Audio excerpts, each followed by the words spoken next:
turma, sou Francisco Abreu. Nós iremos iniciar nossa terceira aula da disciplina de circuitos elétricos da turma de mecatrônica.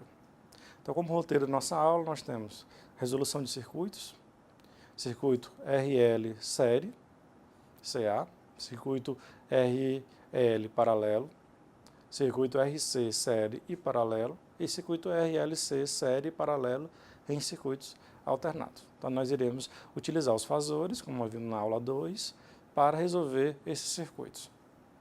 Então, a resolução de circuitos, como vocês viram até nas disciplinas anteriores a essa, ele sempre vai buscar ou você determinar o valor da tensão ou o valor da corrente. Quando eu estou trabalhando com circuitos alternados, eu vou ter que utilizar os sinais senoidais, que nós já vimos que nós podemos utilizar tanto sinais senoidais como fasores, que são os números complexos.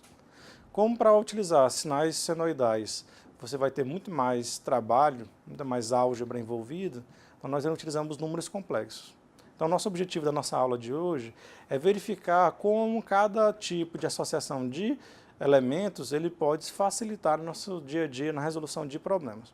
Então, inicialmente, para circuitos alternados, como nós vimos na aula 2, a lei de Ohm também ela é aplicável, onde você tem que a tensão ela é igual a resistência vezes corrente. Só que quando eu estou trabalhando em circuitos alternados, a tensão, a resistência ela tem um fator a mais, a reatância.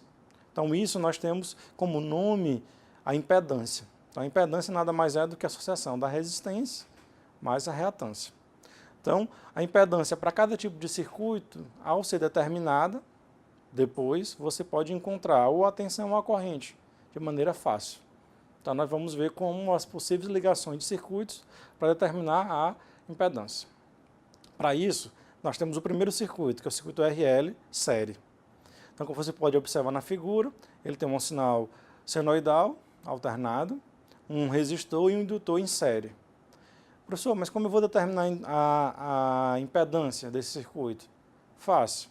Você vai ter que calcular a reatância indutiva, somar com a resistência para achar a impedância. Ou, como o slide já mostra aí, o valor do módulo da impedância ela pode ser dado pela raiz da resistência ao quadrado mais reatância ao quadrado. Lembre-se como a gente determinou a reatância na aula anterior. Então, reatância você vai utilizar para determinar a impedância total do circuito. Assim como no circuito RL série, nós temos também o circuito RL paralelo. O que vai diferenciar um do outro é a combinação entre os dois componentes. Que no circuito paralelo, o que você vai ter? Você vai ter os dois elementos dividindo a mesma tensão, como pode observar na figura. Nesse caso, a impedância ela muda um pouco de equação.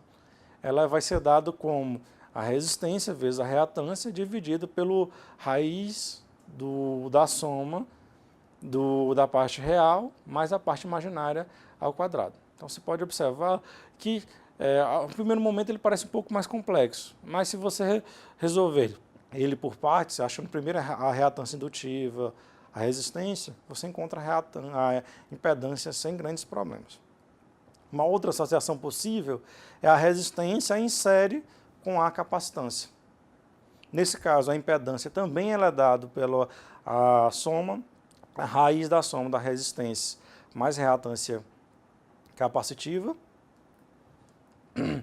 E o circuito RC, paralelo, também ele tem como equação a impedância vai ser igual a resistência mais reatância dividido pela raiz do módulo da resistência mais reatância capacitiva.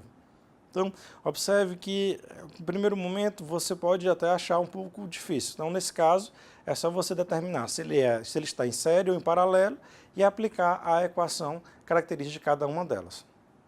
Então, além disso, nós temos o circuito RLC, que pode ser também série ou paralelo. No circuito RLC série, nós temos como equação dado por essa equação que mostra no slide, onde a impedância ela é dada pela raiz da soma da resistência ao quadrado, mais a diferença da reatância indutiva menos a capacitiva. Então, percebam que para esse circuito é muito parecido com o primeiro circuito RLC, o que vai diferenciar é a diferença entre as duas reatâncias. Nós temos também o circuito RLC paralelo, em corrente alternada. Então, nós temos como circuito paralelo a característica deles, todos os elementos possuírem a mesma tensão e a corrente total é igual à soma das correntes de cada um dos circuitos. Nessa equação, ela é um pouco maior. Ela vai necessitar de você, aluno, uma atenção especial, principalmente para não se confundir com a reatância capacitiva ou indutiva e colocar cada um dos termos conforme a equação apresenta. Mas não se preocupe. Você, resolvendo por partes essa equação, você vai conseguir o valor da impedância total. Lembrando que, se você tendo as impedâncias de cada um dos tipos do circuito, a corrente ou a tensão, ela vem como consequência aplicando a lei de Ohm. Então, essa era a nossa aula 3 com relação a circuitos alternados do curso de mecânica. Então, um forte abraço a todos.